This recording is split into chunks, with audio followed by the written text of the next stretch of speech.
Chair, Minister, fellow speakers, ladies and gentlemen. Planning our future is best done not only by studying success, but also by learning from failure. Constantly asking ourselves that simple question: why? What happened in the past we can no longer change. What happens in the future we most certainly can influence. So why did we fail?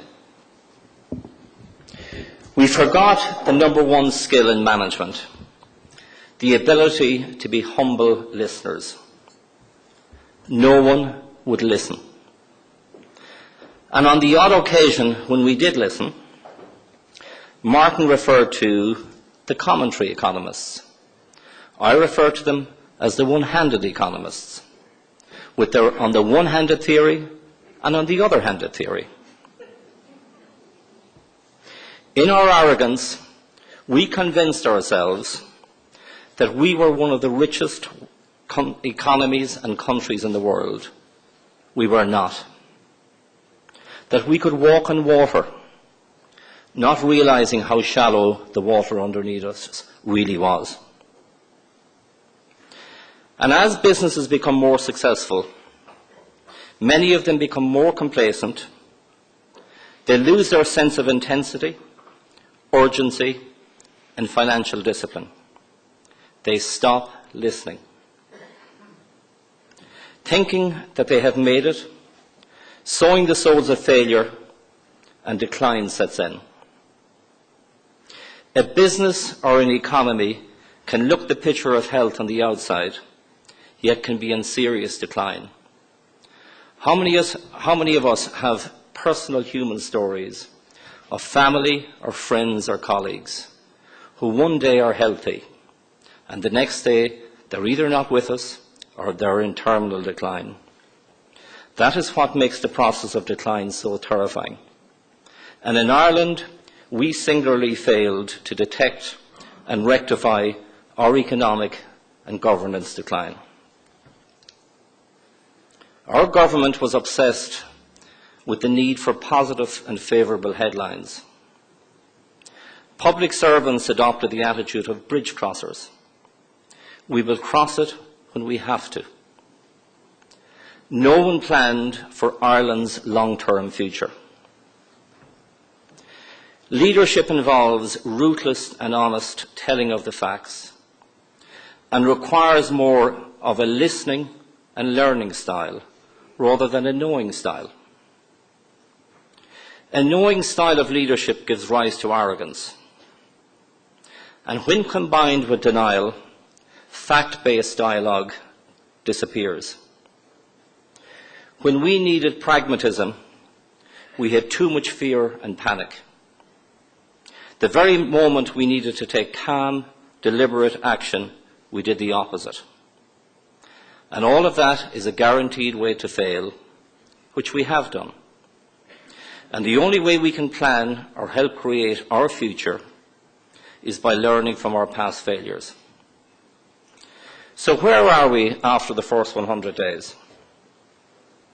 The role of leadership is to be trusted. Not feared, not loved, just trusted. Trusted to be forthright, honest, and do the right thing. On being forthright and honest, you would have to be impressed. We have heard the Minister for Education and Skills saying that we are in receivership and no longer able to sign our own cheques. The Minister for Public Expenditure and Reform saying that parts of the public service are not fit for purpose. And the Taoiseach very recently saying that our hospitals are mismanaged and some of its managers incompetent. Refreshingly honest, a good beginning and a positive sign for change in this country.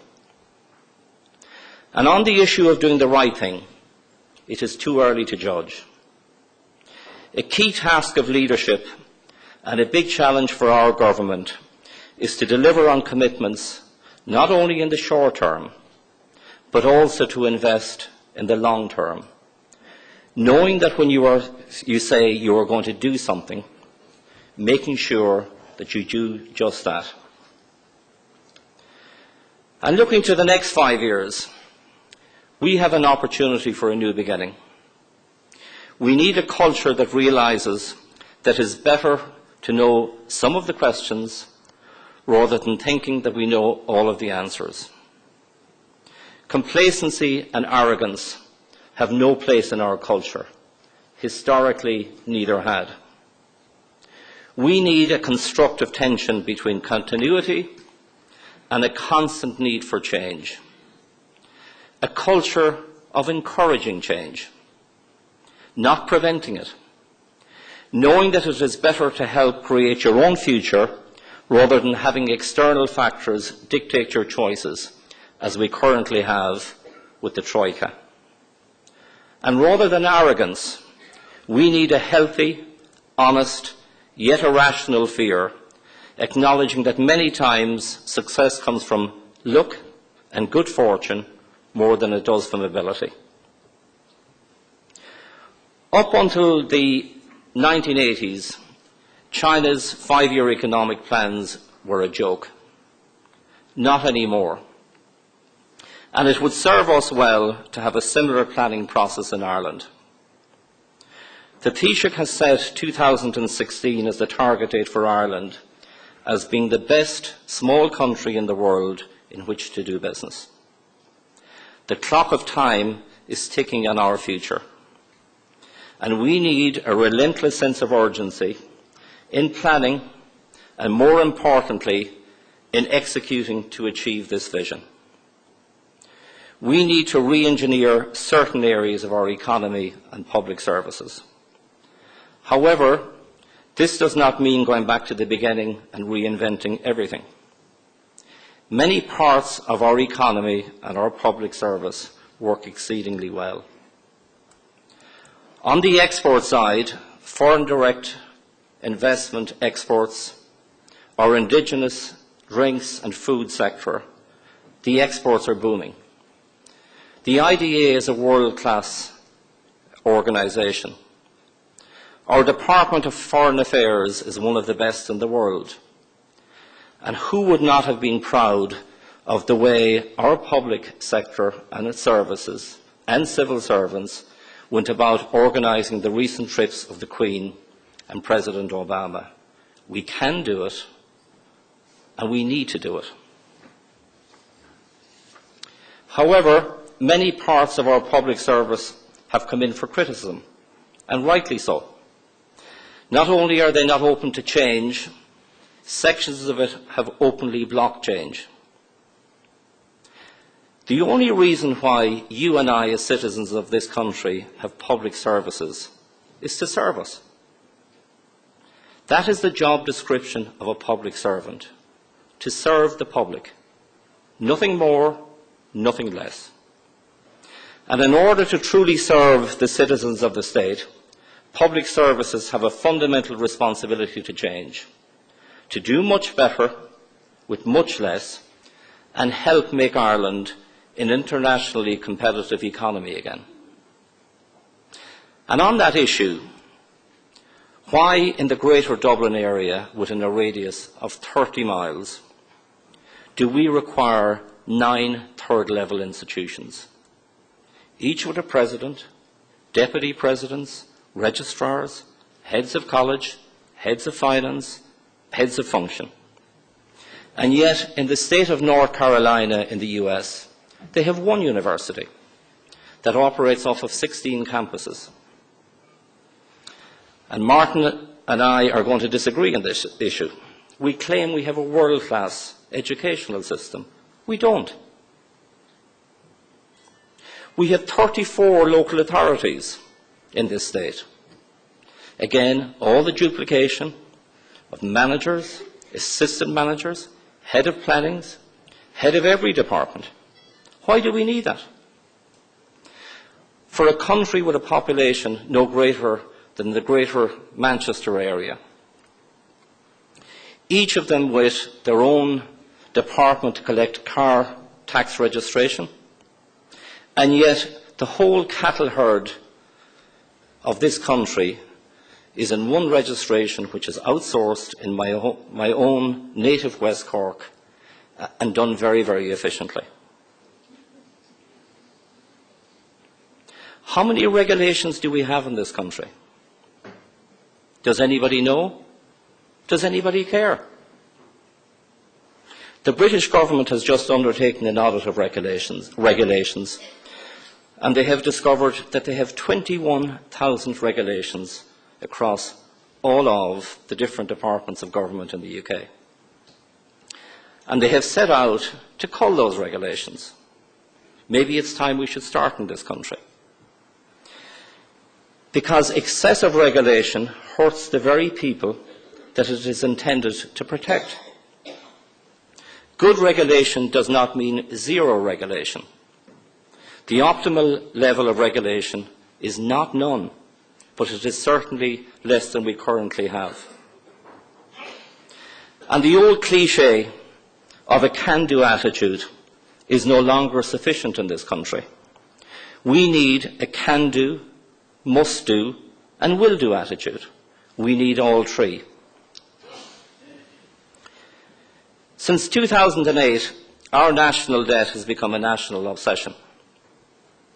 It has been a time when anger and retrospection prevailed over optimism and the future. Last Thursday's EU agreement, for me, was a eureka moment. When I heard it in the news, the hair stood on the back of my head. And it is time for me and for everybody in this room and for everybody in this country to move on. Our new national economic obsession should be the other variable in the debt to GDP equation, growth, which means jobs, jobs and jobs. We say that our most valuable asset is our people, but do we really mean it? Because if we do, let's wake up to the fact that we are wasting 10% of our nation's most valuable asset. Our number one priority and focus must be on creating jobs and getting our unemployed citizens back to work. While very good at it in the past, it is not the role of government to create jobs. Government's role is to create a cost-competitive environment in which the private sector can create those jobs. This will require significant change by all of us in our attitude to costs and the cost of doing business in Ireland. Our unemployment is structural. It is not cyclical. And structural unemployment is a much more difficult problem to fix than cyclical unemployment. And this has resulted from the loss of international competitiveness and an unbalanced, unsustainable economy, which was overly dependent upon the construction and financial services sectors. Ireland's international labour competitiveness declined by over 30% between 2000 and 2008. We paid ourselves too much, but nobody would listen. And during the 80s and 90s, we solved our international competitiveness problem by two currency devaluations. We are now in a monetary union, and realigning our costs through currency devaluation is no longer an option for us. And the only way we can devalue is through an internal devaluation. And that means flexibility of labour, lowering labour and all other costs, and attacking waste across all sectors of the economy. Doing an awful lot more for an awful lot less. And to me, that is the real smart economy. On a positive note, we have made very significant progress since 2009, and we have regained nearly half of our labour competitiveness. And in the first quarter of 2011, our overall costs came down again by 2.6%, whereas the Eurozone average increased by 2.3%. And for any of you who were into maths in school, compound interest is a great thing. And if you and I start out earning the same amount of money at the start of a decade, and you pay yourself 2.5% increase each year, and I pay myself 5% increase each year, at the end of the decade, I am 24% more expensive than you are. That's what happened in this country in the first decade of this century. And that's what we can do. And in reverse, we can restore our competitiveness. So what I would say is good, positive developments, but it is still very much work in progress with a lot to do. And the competition for jobs worldwide has never been greater. And it's not just from China. The US and Britain are now amongst our strongest competitors for jobs. The British have set their sights on attracting increased foreign direct investment and are progressively reducing their corporation tax rates. The US economy has returned to its 2007 pre-crisis levels, but there are now 7 million fewer people working in the US economy than there were in 2007. The US also has a jobs crisis. And President Obama set up a US Jobs Council, and it has just announced its first 3 recommendations which are to be implemented in the next 90 days. And one of those is attracting foreign direct investment into the US. And I would say that if the level of employment by US multinationals in Ireland is at the same level in 10 years as it is today, it will be a remarkable achievement by the IDA. We are going to encounter very, very serious competition for foreign direct investment. As a consequence, we need to resource the IDA in Asia at the same level as we do in the US. And I'm not talking about transferring the resources from the US to Asia. I am talking about resourcing it at the same level, both of them at the same level. Because we, and those of you from Donegal, from the fishing community, will understand this analogy. We need to go further out to sea to find those new jobs as we go forward. And the existing jobs that we have in the economy have no certainty in the future. The Internet has created an economic revolution. If I take our own industry, electrical appliances, 30% of domestic appliances are now sold over the Internet, resulting in massive and continuous loss of jobs in the electrical retail sector. Those retail jobs are going the same way as those of bank tellers, travel agents, and in prior generations, telephone exchange operators and signalmen at crossing roads. Those jobs are gone, and this time not to China, they are gone forever. The world as we know it has changed, but that has always been the way. In 1800, the US did their first census, and 90% of jobs in America were in agriculture. By 1920, 35% of all jobs were in manufacturing. Today, 10% of jobs in the US are in manufacturing. Yet the US remains the greatest economy in the world. Why? Because it creates and embraces change. A US city that did not embrace change was Detroit. In 1950, it was America's 4th largest, with a population of 2 million, and the highest median family income in the US, built on the success and the backbone of the automotive industry. Today, Detroit is the most impoverished city in the US, with a population of 900,000 people. 40 square miles of the city and 80,000 homes abandoned, And in the capital of the world's automotive industry, 1/5 of Detroit's households do not own a car. Why? Detroit and its people did not want to know about change. And many businesses fail to change while they retain an aging and declining customer base, and in the process becoming irrelevant to a new generation of customers. And those of us who lived in rural Ireland will know that traditionally, retailers stood outside their shop door to pay their respects as the funeral of one of their customers passed by, no doubt thinking, there goes another one of my long and valued customers, but not recognizing the significance and wisdom of those thoughts. Doing business based on yesterday's standards, while easier, is a recipe for failure. As a nation, our choices are: do we want to reach out to tomorrow and participate in writing those rules, helping to create our own future? Or do we want to ignore those new rules, resist change and fossilize?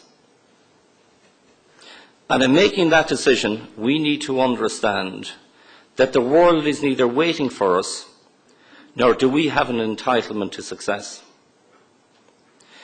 Achievement has to be earned. And particularly in a world where the lowest cost producer sets the standard for everyone else. So let's look at two American iconic businesses, Boeing and Apple. Around 1970, Boeing laid off nearly 90,000 people, which was 60% of its workforce. And near its headquarters in Seattle, someone put up a sign which read, "Will the last person leaving Seattle please turn out the lights?" Today, Boeing is America's biggest exporter, with a brand that is an icon for quality, technology, and skilled workmanship. And in 1997, Apple lost $1 billion, laid low by bureaucracy, and it was 90 days from filing for bankruptcy. Its founder, Steve Jobs, rejoined as president, and he went cap in hand to Microsoft to borrow $150 million so that Apple could survive. And he set about fixing and rebuilding the business. Today, as we all know, and as our children and our grandchildren know, Apple is an iconic brand. It is the second most valuable company in the world, 14 years after touching bankruptcy. And it is valued at $500 billion. And I repeat that, $500 billion. And it has $75 billion of cash in its balance sheet, which is approximately half of our national debt. What both Boeing and Apple have done is they have earned their achievements. And in the process, they have showed the world that what is not possible today is possible tomorrow, highlighting the need for all of us to reach out to tomorrow. As President Obama said, Ireland's best days lie ahead. The economy that we rebuild must be balanced and sustainable. And the imaginary smart economy that we've all talked about in recent years will not solve our problems, but smart government will. Private capital is mobile and goes where government works. And yesterday's recapitalisation of Bank of Ireland is testament to that. Private capital has moved away from us for a number of years, and the tide is about to come back in. I talked about Apple earlier, and I want to come back to the smart economy. Apple Corporation today directly employs 50,000 people. 30,000 of those are working in their retail outlets around the world. Yet in China, there are 700,000 people employed in Chinese businesses manufacturing products for Apple. If they were Apple employees, Apple would be the 5th largest employer in the world. Ask yourself a simple question. Are the Chinese or the Americans the smartest in this situation? If we in Ireland want to build a prosperous nation in which we can all thrive, we must build a strong indigenous export-led manufacturing sector. This must be our number one industrial policy, setting out 5, 10, 15 and 20-year targets for the number of people to be employed in this sector. An economy cannot prosper if it neglects manufacturing. Living in an imaginary smart economy and leaving manufacturing to others is a seriously mistaken strategy. To have a good standard of living, a country must make things through real engineering, not financial engineering. And we need to dispel the myth that manufacturing is not essential to the health of our economy. We need a new mindset and change how we think about manufacturing. However, this does not mean going back to an old-fashioned economy. It means going back to having a real economy. And the importance of manufacturing to the economy is more than just direct jobs and the output that it creates. A 2009 study by the renowned Milken Institute in the US estimated that every direct manufacturing job creates an additional 2.5 jobs. And manufacturing, which represents 10% of employment in the US, 30% of its GDP, represents 70% of its R&D spend. And what that tells you is you cannot have one without the other. When manufacturing is offshored, innovation and wealth which it creates inevitably follows manufacturing. To be successful, research and development needs close proximity and contact with manufacturing. Lose it and you lose process engineering capability, which then makes it exceedingly difficult to develop new products. Today in China, China produces 50% of a new industry. It produces 50% of the world's solar energy panels. Yet the US, where the technology was invented, produces less than 5%. Why? The Chinese understand the economic benefits of manufacturing. They get manufacturing. So should we. And to create jobs, we also need to undertake a fundamental review of our education system. The endless repetition of education is the answer is far too simplistic. In Ireland, 50% of our 30 to 35 age group have completed university or university-type education. The corresponding figure in Europe's economic powerhouse, Germany, is 30%. Yet only 7% of our graduates are engineers, whereas in Germany 37% are. Why? Our institutes of technology should be based on the German MacGill system and infrastructure of apprenticeships.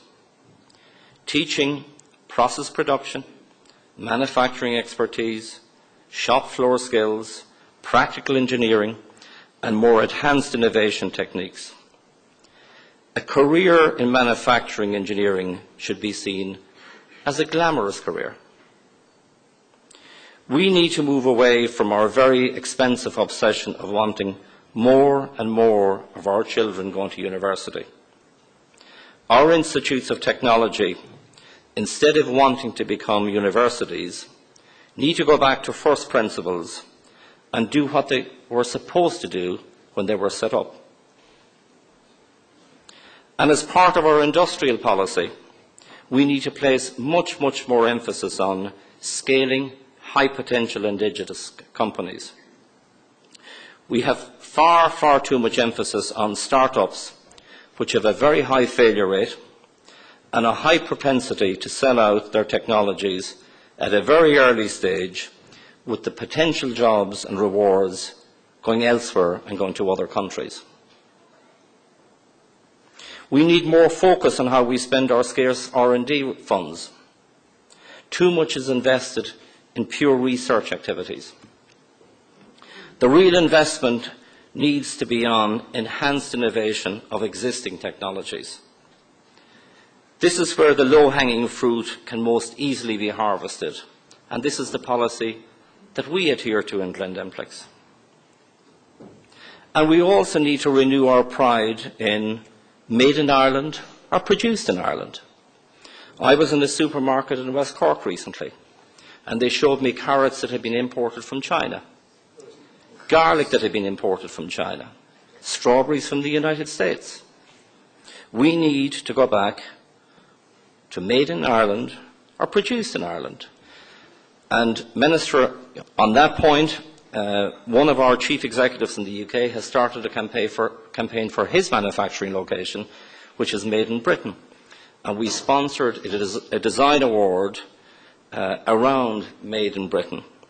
And I'm saying this evening, we will do the same in Ireland. And we need a new logo, as I say, to promote and present this renewed pride and passion for our products and for our people. Shortly, we will have the best capitalised banks in the world. And they will start to lend again. Have no doubt about that. And yesterday's announcement concerning Bank of Ireland was not only good news for that institution, it was a massive, massive vote for confidence, a vote of confidence by international investors in Ireland, its economy, and our future. As I said earlier, mobile capital moves. Mobile capital is coming back to Ireland. And I guarantee you tomorrow's headlines in the newspapers will be retail sales in the first 6 months are down by X%. What they won't tell you is, and we're all now experts on Irish government bond spreads, the spreads came in today by 25 basis points. That's good news. That should be the headlines on tomorrow's papers, because the decline in retail sales is historical. The 25% basis point spread narrowing is today's news, but you won't hear it. We have an awful lot going for us, and the future is ours if we want to embrace it. You and I can influence it, but we are not entitled to it. The Chinese word for crisis has 2 alphabetical characters. One meaning disaster, the other opportunity. That word and those characters have travelled a long way through our civilization. We can, we must, and we are obliged to bestow future generations a better Ireland than we inherited. And while tomorrow brings no certainty, you and I should anticipate and proactively engage it with a huge sense of optimism. Japan, where we do a lot of business, has just suffered the most unimaginable of tragedies. Yet they have already commenced the task of rebuilding their country. And the sense of purpose and urgency which the Japanese people have gone about it is simply extraordinary. And they're doing it as a unified nation, using a very, very simple theme, being one. Ladies and gentlemen, achievement has to be earned. It is not an entitlement. And it can only be accomplished by imagination, a willingness to create change combined with sustained and relentless hard work. And I will finish with the words of Robert Kennedy. The future is not a gift, it is an achievement. Thank you very much.